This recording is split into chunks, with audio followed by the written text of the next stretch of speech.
ইসলামী আন্দোলন বাংলাদেশের মোহতারাম সিনিয়র নায়েবে আমির, এদেশের লাখ কোটি জনতা, আধ্যাত্মিক ও রাজনৈতিক নেতা, রাজনৈতিক অভিভাবক মুফতি সৈয়দ মোহাম্মদ ফয়জুল করিম শাইখে চরমোনাই।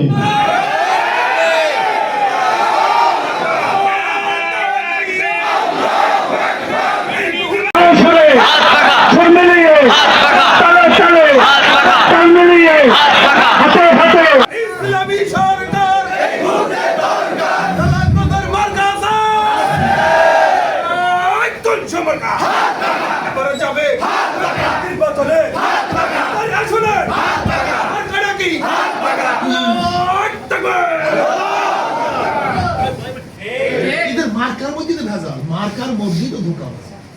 যারা নৌকা নিয়ে নির্বাচন করে নৌকা চালাতে পারে না, যারা ধানের শীষ নির্বাচন করে নিজেরা ধান কাটতে পারে না, যারা নাঙ্গল নিয়ে নির্বাচন করে নাঙ্গল চালাতে পারে না, যারা কুঠা নিয়ে নির্বাচন নিজেরা লাকড়ি ফাটতে পারে না, যারা গরুর চাকা নিয়ে নির্বাচন করে নিজেরা গরুর গাড়ি চালাতে পারে না, সমস্ত মার্কাগুলি গরিবদের। কিন্তু যারা নির্বাচন করে একজনও গরিব না। নৌকা চালায় কারা? ধান কাটে কারা? নাঙ্গল চালায় কারা?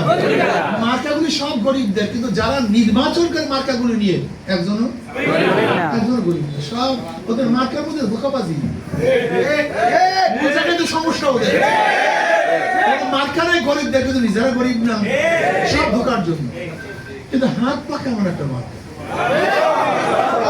হাত পাকা এমন একটা মার্কা যে নির্বাচন করে সেও চালাতে পারে, যারা করে পুরুষরাও চালাতে পারে, মহিলারাও চালাতে পারে, বড়রাও ঘুরাতে পারে, ছোটরাও ঘুরাতে পারে। হাত পাকা প্রয়োজন মুসলমানদের, হাত পাকা প্রয়োজন হিন্দুদের, হাত পাকা প্রয়োজন পুরুষদের, হাত পাকা প্রয়োজন মহিলাদের, হাত পাকা প্রয়োজন বড় লোকদের, হাত পাকা প্রয়োজন গরিবদের। এটা সর্বজনীন কাউ মার্কা ঘুমের সময় বুকের উপরে থাকে না, একমাত্র একটা প্রতীক। আপনি দেখছেন শুধু একটা প্রতীক, হাত পাকা। ঘুমের সময় হাত পাকা কলিজার উপরে থাকে, তার মানিটা হাত পাকা সর্বজনীন মার্কা। যদি হাত পাকা বিজয় হয়, এই জাতি বিজয় হবে। হাত পাকা বিজয় হয়, দেশ বিজয় হবে। আসুন আজকের থেকে আমরা সবাই পরিকল্পনা এবং শপথ গ্রহণ করব। পরিকল্পনা করতে হবে, শপথ গ্রহণ করতে হবে যে ইনশাআল্লাহ আগামীতে শান্তির প্রতি হাত পাকে বিজয় করতে হবে ইনশাআল্লাহ। আল্লাহ আমাদের সবাইকে আল্লাহ কবুল করে নেন। যখন এদেশের অধিকাংশ উলামায়ে কেরাম ও বিএনপিকে ফেরেশতা তুল্য মনে করতেন এবং বিএনপিকে মনে করতেন এমন হয় নবীর ওয়ারিস, এই পর্যায়ে নিয়ে গেছেন। এমনকি অনেক বেশি রাবেয়া বসরি পর্যন্ত বা আরো কিছু বলছেন। ওলামায়ে কেরাম যখন তারিফ করেন তখন তারিফের অবস্থাকে বুঝেন কোন পর্যন্ত তারিফ করেন।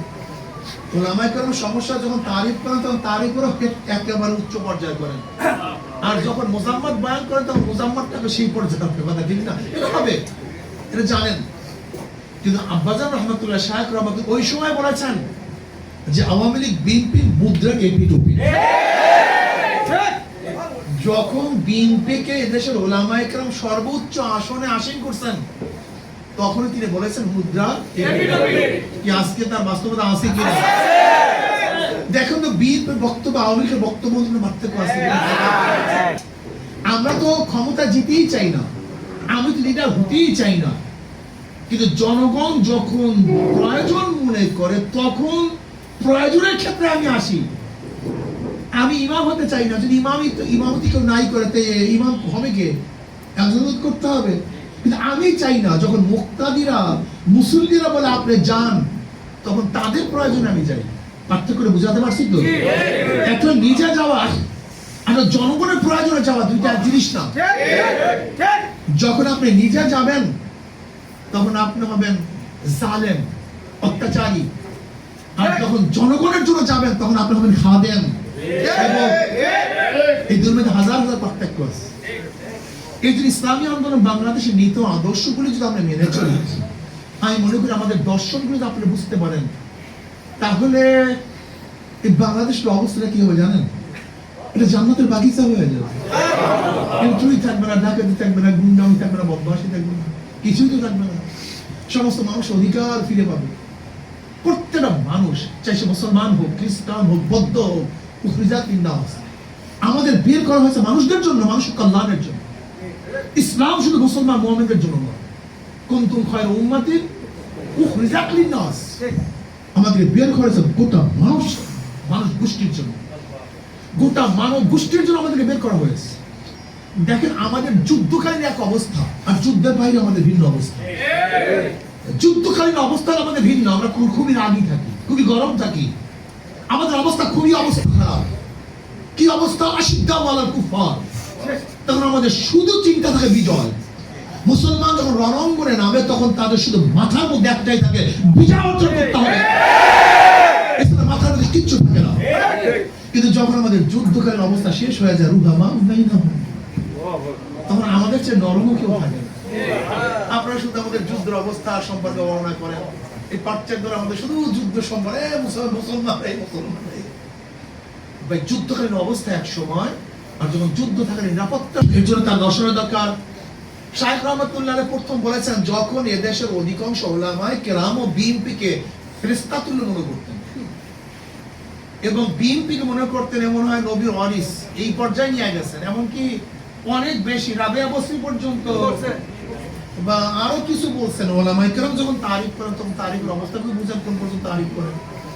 ওলামায়ে কেরাম সমস্যা যখন তারিফ করেন তখন তারিফেরও একেবারে উচ্চ পর্যায়ে করেন, আর যখন মুজাম্মাত বয়ান করেন তখন মুজাম্মাতটাকে সেই পর্যায়ে হবে, কথা ঠিক না? এটা হবে, এটা জানেন।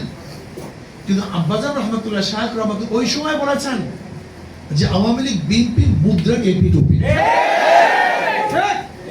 যখন বিএনপিকে এদেশের ওলামায়ে কেরাম সর্বোচ্চ আসনে আসীন করছেন, তখন তিনি বলেছেন মুদ্রা এপিটুপি। কি আজকে তার বাস্তবতা আছে কিনা? দেখুন তো বিএনপির বক্তব্য আওয়ামী লীগের বক্তব্য মধ্যে পার্থক্য আছে কিনা?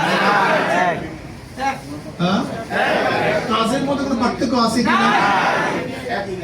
দেখেন জয় সাহেব, তিনি মৌলবাদীর বিরুদ্ধে খুবই ক্ষিপ্ত, এই টুপিওয়ালা দাড়িওয়ালা ইসলাম বন্দী দেখলে মেজাজ খারাপ, মৌলবাদী ঠেকাতে হবে। একই বক্তব্য তারেক সাহেব। তাহলে দেখেন তারেক সাহেবের বক্তব্যের মধ্যে আর জয় সাহেবের বক্তব্যের কোনো পার্থক্য আছে? কোনো পার্থক্য নেই। আমাদের মির্জা ফখরুল ইসলাম আলমগীর সাহেবের যে বক্তব্য, তিনি কি বললেন? আমি শরিয়ায় বিশ্বাসী। আমি জানি না মুফতি আলী কেরামের ফতোয়া কি দিবেন, এটা তাদের ব্যাপারে, আমি ফতোয়া দিতে যাব না। শরিয়া আইনে তারা বিশ্বাস করে না। ওনাকে আমার খুব ভালো লাগে, মির্জা ফখরুল ইসলাম আলমগীর সাহেবের কাছে আমার খুব ভালো লাগে। ওই ব্যক্তি মুনাফিক টাইপ না, উনি স্পষ্ট, এটা ভালো, খুব স্পষ্ট কথা বলা ভালো।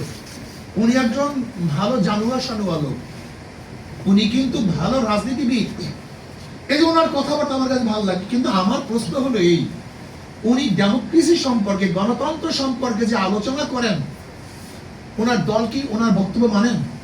উনি কি বলছেন? র্যাম্বো ন্যাশন করবেন। র্যাম্বো ন্যাশন মানে কি?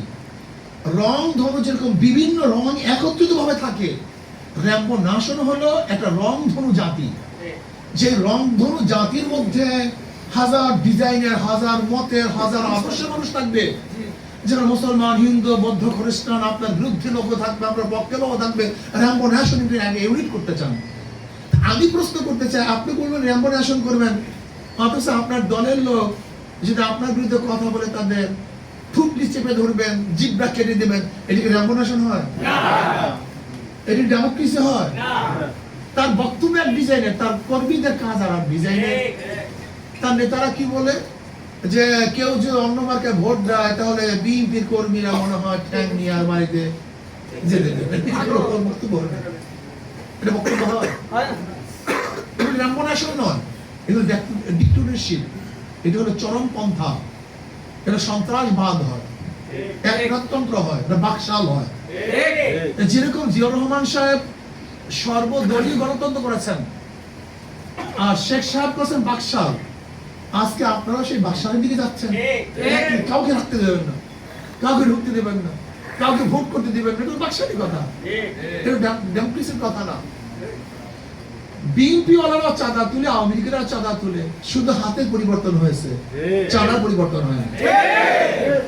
বিএনপি ওয়ালারা দেখছি খুন করতেছে, আওয়ামী লীগেরা খুন করছে নাকি করে নেই ভাই? কেমন খুনাখুনি চলতেছে বর্তমান। বিএনপি নিজেদের মধ্যে নিজেদের প্রায় খুনের সংখ্যা কম বেশি 200-এর মতো, কম বেশি হতে পারে। নিজেদের মধ্যে শুধু খুনাখুনি। আমরা দেখেছি আওয়ামী লীগের আমলে মদের বার থেকে আওয়ামী লীগের লোককে ধরা হয়েছে। এখন কি দেখি মদের বান নিয়ে বিএনপির মধ্যে খুনাখুনি হয়ে গেছে। এই কিশোরগঞ্জে দেখেন মদের ব্যবসাকে কেন্দ্র করে বিএনপির মধ্যে মারামারিতে একজন নিহত, 3 জন আহত। এই কিশোরগঞ্জে আপনারা দেখেছেন টাঙ্গাইলে বিএনপি সভাপতি সহ মদের এবং জুয়ার বারে থেকে ধরা হয়েছে। এটা আমার না, আমি দেখতেছি যখন পত্রিকায়। তার মানে পার্থক্যটা কি? তারাও মদ খায়, এরাও মদ খায়, এরাও মদের ব্যবসা করে, এরাও মদের ব্যবসা করে। এদের মধ্যে গাঁজা পাওয়া গেছে বিএনপির মধ্যে, এখন আওয়ামী লীগের মধ্যে গাঁজা ছিল। আমি দেখতেছি বিএনপির লোকজন ইয়াবা ব্যবসা ধরা পড়ছে, আবার দেখছি আওয়ামী লীগের লোকজনও ধরা পড়ছে। আমাকে পার্থক্যটা দেখেন, এরাও দখল করে, এরাও দখল করে। কিয়ামত পর্যন্ত যদি দলের পরিবর্তন হয় কোনোদিন শান্তি আসবে না। এদের মার্কার মধ্যে তো ভেজাল, মার্কার মধ্যেই তো ধোঁকা আছে।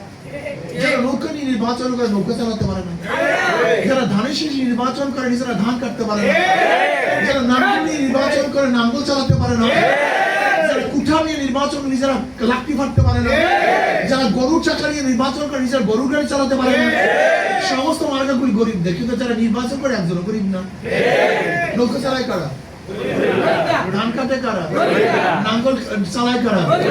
মার্কাগুলি সব গরিবদের। কিন্তু যারা নির্বাচন করে মার্কাগুলি নিয়ে একজনও গরিব না। সব ওদের মার্কার মধ্যে ধোঁকাবাজি। তো সমস্যা ওদের মার্কা নাই গরিবদের, কিন্তু নিজেরা গরিব না, সব ধোকার জন্য। কিন্তু হাত পাকা এমন একটা মার্কা, হাত পাকা এমন একটা মার্কা যে নির্বাচন করে সেও চালাতে পারে, যারা করে পুরুষরাও চালাতে পারে, মহিলারাও চালাতে পারে, বড়রাও ঘুরাতে পারে, ছোটরাও ঘুরাতে পারে। হাত পাকা প্রয়োজন মুসলমানদের, হাত পাকা প্রয়োজন হিন্দুদের, হাত পাকা প্রয়োজন পুরুষদের, হাত পাকা প্রয়োজন মহিলাদের, হাত পাকা প্রয়োজন বড় লোকদের, হাত পাকা প্রয়োজন গরিবদের। এটা সর্বজনীন কাউ মার্কা ঘুমের সময় বুকের উপরে থাকে না, একমাত্র একটা প্রতীক। আপনি দেখছেন শুধু একটা প্রতীক, হাত পাকা। ঘুমের সময় হাত পাকা, কলিজার উপরে থাকে। তার মানিটা হাত পাকা সর্বজনীন মার্কা। যদি হাত পাকা বিজয় হয়, এই জাতি বিজয় হবে। হাত পাকা বিজয় হয়, দেশ বিজয় হবে। আসুন আজকের থেকে আমরা সবাই পরিকল্পনা এবং শপথ গ্রহণ করব।